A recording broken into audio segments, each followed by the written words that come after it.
Hi, welcome to another edition of the Omnist Hour. It's been a while since I put something up.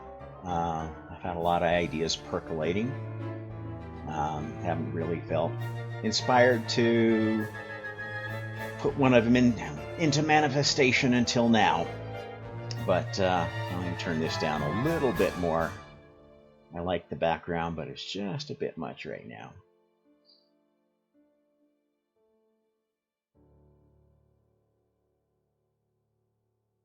About there. Okay, so today's topic is going to be a deep dive into some aspects of spiritual science, which were inspired by a friend of mine on Facebook who has a very, very interesting, let's call it a case study. So, before we go into that case study, let's do a quick review of the basic principles of spiritual science. Okay, now this is going to be controversial. If I know you're going to have a lot of objections, questions, please try to get through this with an open mind. Try not to judge till you hear the whole episode, and then come to your own conclusions. If you can disprove anything that I'm saying, knock yourself out. I would love to be amended and add new corollaries to the laws of the universe. Okay, so let's delve right into it. So, principle number one. Okay. Contrary to what you may think, thought creates matter. Our brains don't make us think. Our soul makes us think. And that thing that we identify with as I is the soul, not the human body. Well, we identify with that too, because when we are incarnated, when we are present in this physical world, we are the commander of a human being. And that becomes the focus of our existence because we're living in this physical world of physical limitations, physical needs, physical desires that are programmed into our physical body to give us a boundary for our experiment in this life. Okay, where do those souls come from? Well, as many religious traditions will tell you, all souls were created in the image of God. Now, what does that mean? That's caused a lot of confusion for many people. Okay, what is the image of God? Well, if God was the first soul, and a soul is a conscious, thinking entity with a personality, with a lot of experiences and opinions, observations that have grown through cycles of incarnation and returning to the spiritual realm. You can think of an incarnation as an experiment and as going back to heaven at the end of a life as the process of integrating that experiment and deciding what experiment to conduct next. And that's basically how spiritual science works, both at an individual level and at collective levels. Okay? So the first soul, God, started creating in his mind all the different things, all the different possibilities that that mind could conceive. And at some point decided, you know what? I have no way to test any of these ideas I have. I don't even have any I have to generate all my own contrasting opinions, and what if those opinions are biased? So this first spiritual scientist decided, what I need is a second opinion. And gosh, his second opinion, well, I ought to keep some control over this second opinion, or, gosh, its thoughts might overwhelm me and it might destroy me like I'm creating it. So, after careful thought, God made a second soul. It's identical to him, with a few limitations. Not much. I mean, God wanted really somebody who could be his best pal and best buddy and think things out together in a sort of a spiritual chess match of wits, if you will. But the one power that he did reserve was the ability to destroy himself and destroy his creation. Kind of the ultimate cosmic veto, if you will. Okay, this experiment didn't work, so I'm going to erase it and go back to the drawing board. You can think of it that way. Creative destruction is a good term to use. Okay, so these two souls started co-processing the world. Now, this second soul wasn't born with all the knowledge and all the experience of God. What would be the point of that? Then that second soul would be predisposed to make all the same choices, have all the same thoughts as God, and how would anything more be learned from that? So, this soul was born like all souls are born, as kind of a blank slate, a mind, the mind of a baby, cosmic spiritual, unlimited minded baby. And in the process of interacting with that baby, God taught that baby what God felt the baby should know to pull himself out of the nursery. You can think of it as the parental experience of the very first parent, which is exactly what it was. And did God make mistakes? Oh, most certainly God made mistakes. Lots of them. Which affected the relationship with that child, as we all know it does.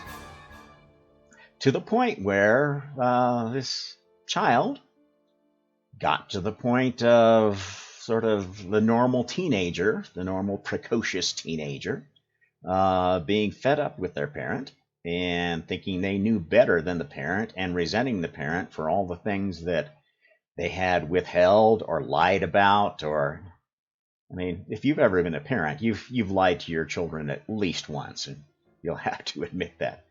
If you haven't, then you probably let your children ride roughshod over you.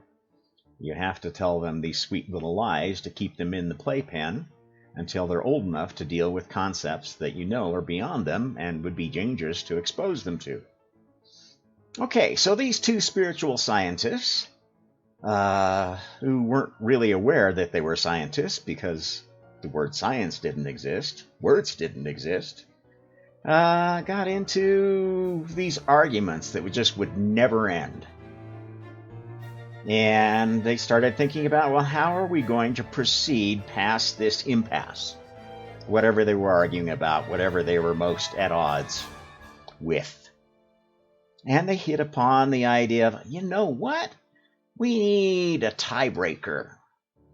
If there were three souls, then one of the other souls could break the tie, and then we could, they could say who's really right, or, at least, we'll go with the assumption that the majority rules. It was essentially the first incarnation of the idea of democracy, which, as we all know, has its own set of drawbacks. So this third soul was created, pretty much like the second soul, only with the expectation of being the tiebreaker. So this third soul was sort of not instructed, but sort of guided to be the one that listened to the other two souls, and then decide, would be to step in and, okay, well, here's the compromise, or you're right, and be the the deciding factor. Which the first two souls thought, well, gosh, that's a real honor to give that third soul this role, and we're going to really look up to this soul, and kind of give them the keys to the kingdom. Well, like most kingdoms, it didn't really work out like that. This third soul, instead of being pleased and honored by the power invested in it, was resentful that their ideas didn't get to be considered until the others had already decided what was true. Made that third soul feel like a second-class citizen to the first two, which is in a way how the second soul felt towards the first one. So needless to say, we went from having a two-way impasse to a three-way impasse, where now there was a tiebreaker, and all the souls vied for the attention of the others. The first soul, God, being the parent, was obviously the most useful ally, but the others grew up pretty quickly, and nothing could really be done without the support of at least one of the other two. And as you can see, what happened, this is the pattern of family, the basic pattern of family, the basic pattern of Trinity. And of the three souls, kind of the archetype of the first two was parent-son, and the third as daughter, or the female, because once the daughter grows up, the daughter becomes attractive to the other two. The daughter has some power. In that case, it was spiritual power, the power of helping to decide who was right, or which experiment was going to be tried or continued with. And that sort of set the archetype of all trinities to some way, shape, or another. All real spiritual trinities are between two more or less male dominant, creative, chaotic, sometimes violent personalities, and one female, peacemaking or to be fought over entity. That's basically the nutshell of the Set, Osiris, Isis pattern of Egyptian religion. It's the pattern of Abel, Cain, and the patrimony that they fought over. It's the pattern of all relationships, all human relationships. And if you look at any conflict, you'll see that there are always at least three sides to it, because that's the nature of reality. This is why folks have so much problem with duality, because they think, well, gosh, those people only see things either good or evil, and you've got 1,000 different religions and everybody's got their own idea of good and evil. And so the answer must be, there is no good or evil. Let's go to oneness. And that's like punting back to, okay, let's all be God, and then everything is right and everything is good.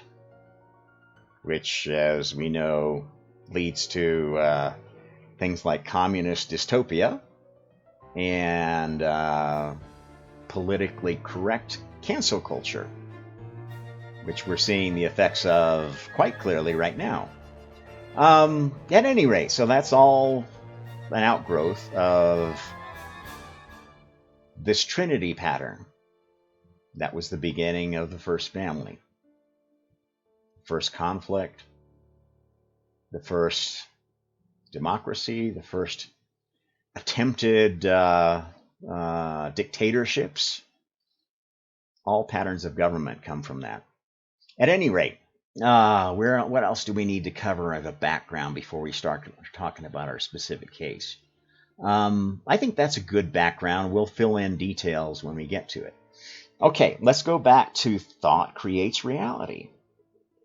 Okay, so if I have a thought, let's suppose that, I'll give you the case study right here, and we'll talk about those thoughts in particular. I have a friend whose passion, whose spiritual inspiration comes from experiences of a different reality.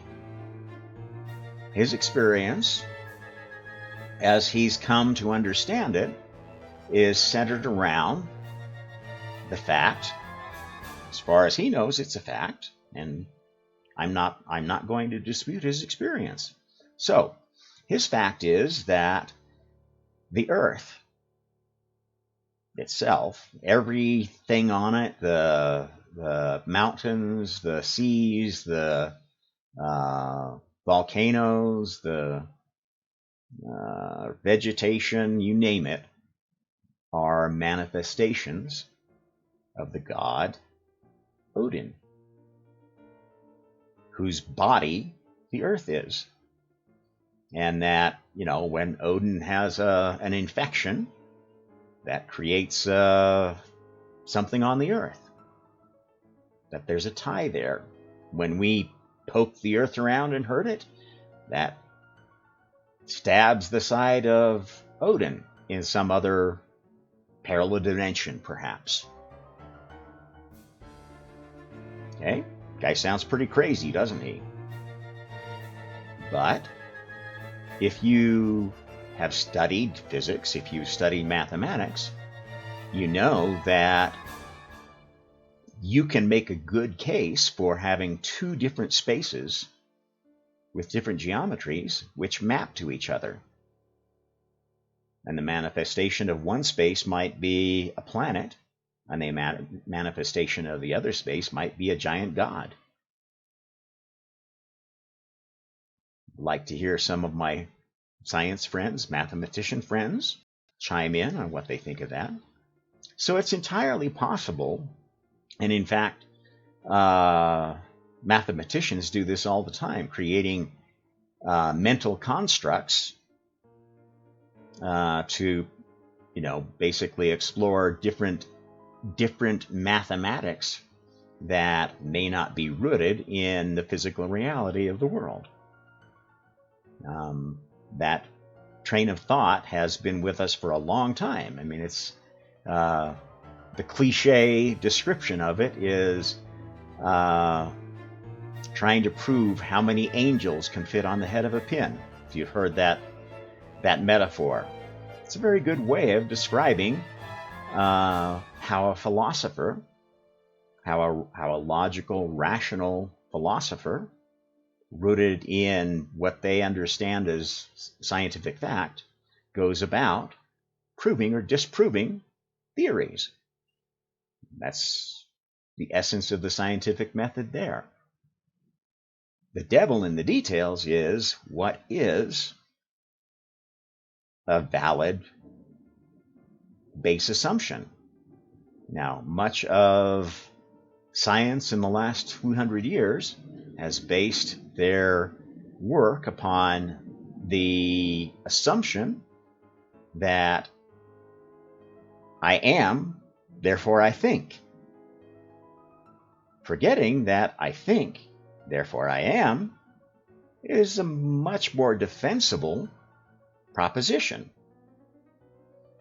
Now the counter argument now is, well, I don't see any of that. I don't see any of that thought there. I don't see fairies and elves and blah, blah, blah. Well, I don't, but maybe somebody else does, but they're crazy. Okay? So that leads to, basically more arguments. And one camp basically says any spiritual experience that anyone has is some kind of chemical-induced fantasy, completely random. Well, not completely random because it's based upon, the patterns of memories stored in their brain. And that's how they explain away all spiritual phenomena. Except that explorations into the paranormal are starting to show that that's not true. And probably the most significant body of work is from a guy named Dr. Ian Stevenson, who studied very, very thoroughly the phenomena of reincarnation. And if you read through his work, you will be hard-pressed to build a case for reincarnation not being real. So once reincarnation is proven, and I think it's pretty well proven, then you can start looking at other people's experiences in regards to reincarnation and collating them into a coherent explanation for all these phenomena. Okay, so what do we conclude from this in the context of our Odin giant spiritualism of my friend? What I conclude is that there probably is an alternate universe where these connections exist. And that giant Odin is one of the intertwined souls that has connections with the earth. Now, that fits pretty well with this idea of God and children. Children at various levels of maturity. At certain levels of maturity, children begin to have the powers of gods. What are the powers of gods? To be able to create in your own universe. Now, those creations still have a tie to God's universe because that's where you trained. That's where you learned. This is very consistent with the principles of relativity and the entanglement of elementary particles, photons. It's a very, very well proven and measured phenomenon that photons, particles that have an affinity for each other, will retain that affinity at an infinite distance. That's spooky action at distance, they call it. You can take these entangled particles and you can flip the spin of one, and no matter how far the other one is, it flips too. This is how the universes get entangled and affect each other. And this is a way of keeping the power of any individual god in check. Because even though you've got your own universe, there are ties between it to other universes. You can't poke here and not have something happen somewhere else. So, if a particle and an antiparticle annihilate in this universe, that could be manifested as two elves killing each other in another, or whatever. That's how the multiverse works. It's a system of patterns, repeating patterns, and the strength of those patterns, the extent of those patterns, is determined by how strong they get, how much spiritual energy, how much thought is invested in that pattern. Now, as you can imagine, the patterns of those first three souls were the strongest patterns because they were created when the entire spiritual energy of the multiverse was concentrated within three souls. That concentration has been diluted, but the patterns will always repeat until they are modified. Okay, so what we conclude from this is we are in a gigantic system of co-creation.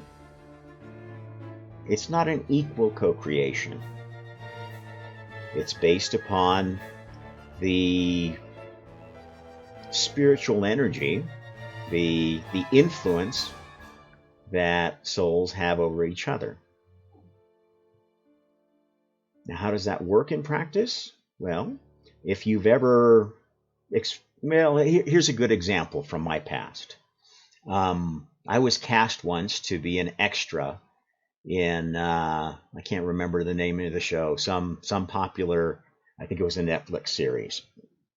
And I went to New York City and at the appointed time, and they stuck us all in this big room and told us to wait. And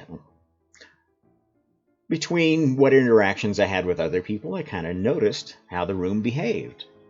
And there were some people who people knew, and they immediately had a lot of influence and were sharing, what they knew about being an extra with the people that had never done it before, exchanging war stories with people that they worked before, forming little cliques between people that kind of, like there were some cliques that were all women.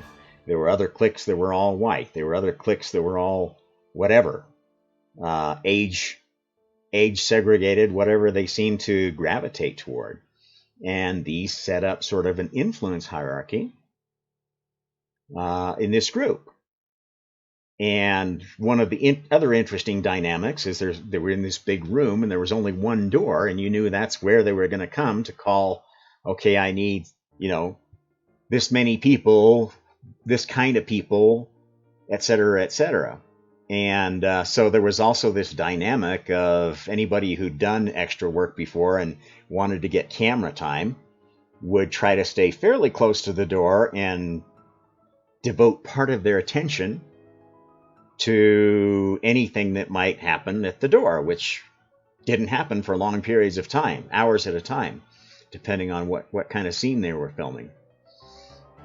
So this is, in a very, very real way, is a good sense of the microcosm of all the souls operating in a particular universe. Think of that room with the extras as one universe, and the set as another universe.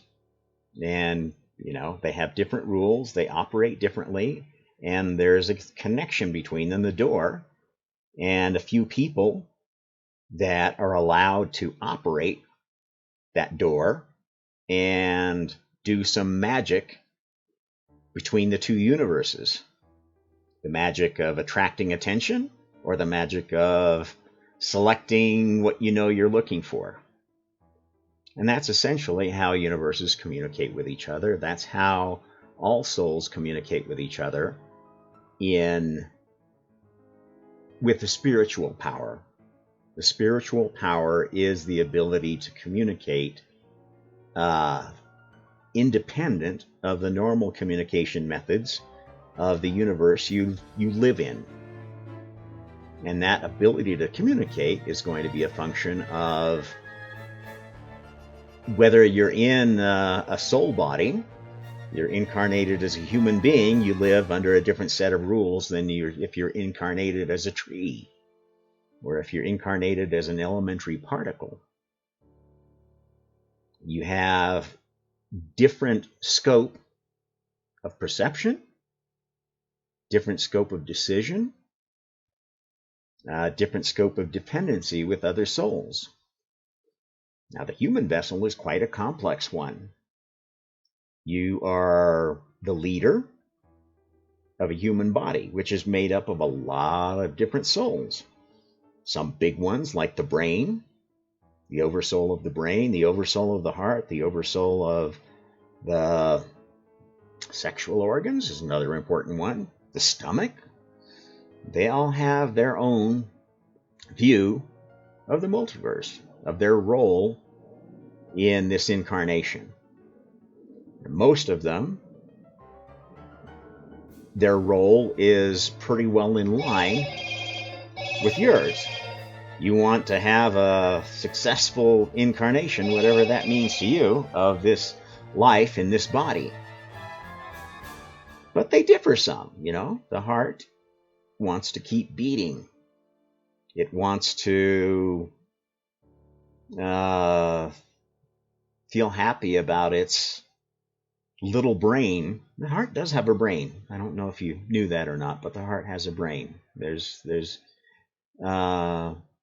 nerve cells and specialized nerve cells in the heart that are very much like you find in the brain. It's a smaller brain, but it is a brain. That's characteristic of the more conscious organs of our body. They actually have their own little processing apparatus so that they can basically operate within the context of a limited computer instead of just the context of an incarnated soul. So, you know, these brainy organs are the ones that souls choose when they're preparing for tackling their first incarnation as a human. And that's why so many people comment on the experience that, gosh, you know, my heart says this, but my head says this, and you know, or you know, that guy thinks with his, you know what? It's true. It's true. These other souls are trying to influence you. And that's just inside. Think of all the souls around you trying to influence you. And some of the most influential souls are not even actually people, they're ideas. Ideas have souls too. Did you know that? That's actually part of the whole reason that humanity exists. Humanity is the chosen species right now because of a very special experiment that's being localized to this wonderful planet we're fighting over. And that exercise is the development of virtual souls. Virtual souls. Okay, what's a virtual soul, you might ask me? I'll tell you. A virtual soul is a new kind of incarnation.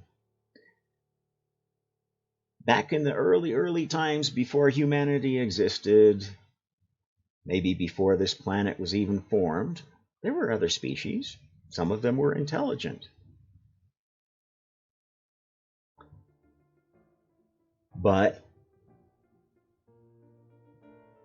they had capabilities which are much greater than we enjoy as humans. They could communicate telepathically. They could make things, they could shape stone like it was putty. They could do a lot of things that we can't do, which gave them a lot of power. It made it very easy for them to develop technology that would take them to the stars. It made it very easy to spread DNA all over the universe. Well, at least some universes. However, that easy come power kind of took away the predisposition to think outside the box in ways that were needed. So these folks never invented computers. Their brains were so perfect, why would they need a computer? They never needed artificial intelligence. They never needed virtual realities.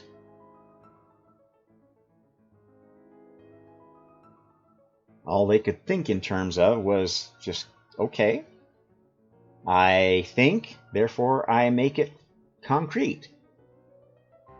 And the idea of thoughts as having any power was not even possible. So the human species was created. The idea of the human species, I mean, it's like we haven't been the only chosen ones.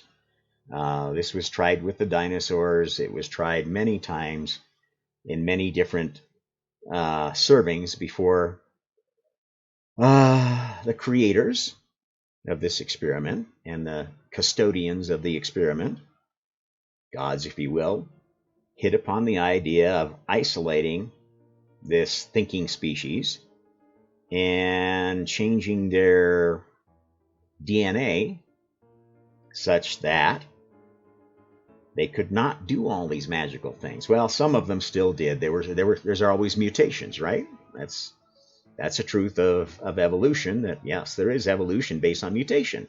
And sometimes one of these dormant genes that controlled one of these powers would get turned on by accident, and we'd have somebody born that had some of these old spiritual powers, levitation, telekinesis, remote viewing, whatever. All of the paranormal phenomena that have been studied, and there's a growing body of evidence that some people have a capacity for. That's why. At any rate, so the whole purpose of doing this was not to punish humanity. It was to force humanity to think outside the box, which is the whole point of physical incarnation. It's putting you in a limited set of conditions with the experience, a limited bit of the experience you've had before. That's the reason for reincarnation amnesia. And letting you think your way out of whatever box you chose to be put in that incarnation.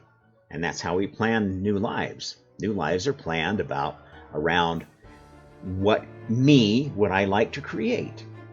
Or once you get to thinking in a higher sense, what we would like to create. And at the very highest level, you get involved in experiments that involve the patterns of the entire universe, multiverse, all universes, and even the patterns of heaven. And that's an event we're involved in now. Have you ever asked yourself why we're the only higher intelligent species, the only higher intelligent species that can think of itself abstractly, can think in terms of not what I am, but what I could be, at least the only one we know of. I'm not going to go down that rabbit hole with anybody that wants to talk about aliens or what their nature are or where they came from. Leave it at that. Any rate, we're this intelligent species, self-aware, forgets, and we're creating patterns. No, here's the argument I was getting at. Why do we have sex?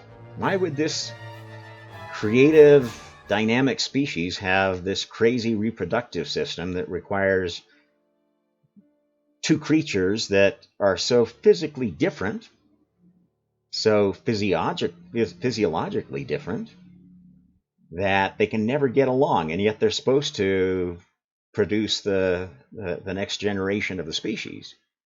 Well, a biologist might say, well, it's because they have different DNA, and when those mix, then they create a mixture of the two. You could do that. You could do that asexually. A lot of species do that.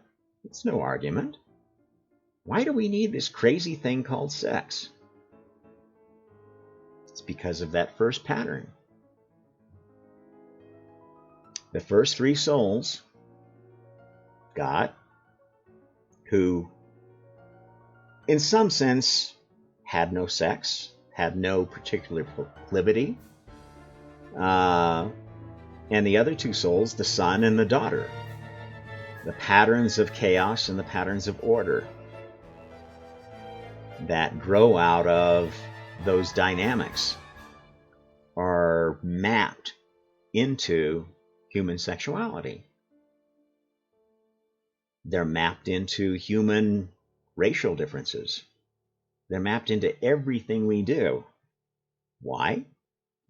Because these are the basic patterns that give us the clues that are necessary to discover the deeper truth of the multiverse, of the full spiritual, physical multiverse and how it came to being. And if you follow this pattern any which way that you want from a human experience, divorcing yourself from the idea that God is all-powerful and all-knowing and is this authoritarian, micromanaging emperor of heaven and earth, and look at it from the standpoint of spiritual science, a process of creation, a process of both creating the self of each soul and the self of collections of souls, all the way up to the collection of all souls, which is the multiverse, and kind of giving as your goal that this creation keeps going and expanding and learning more about itself. This is kind of where you tie into the theology of the oneness cult.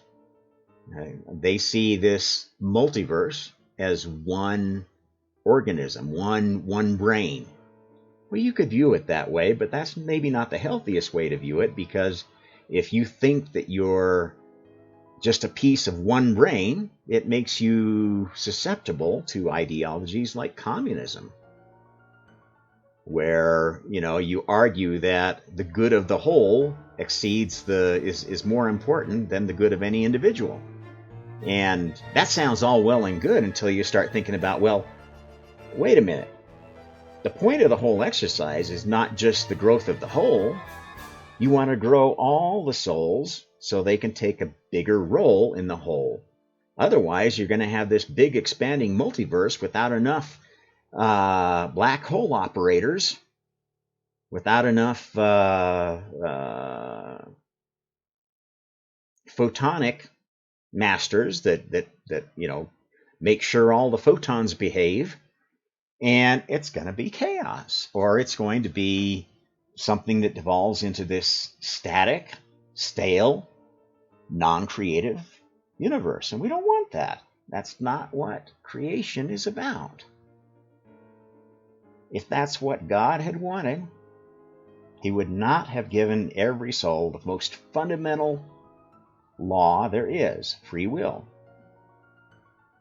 free thought, free choice of action, for better or worse.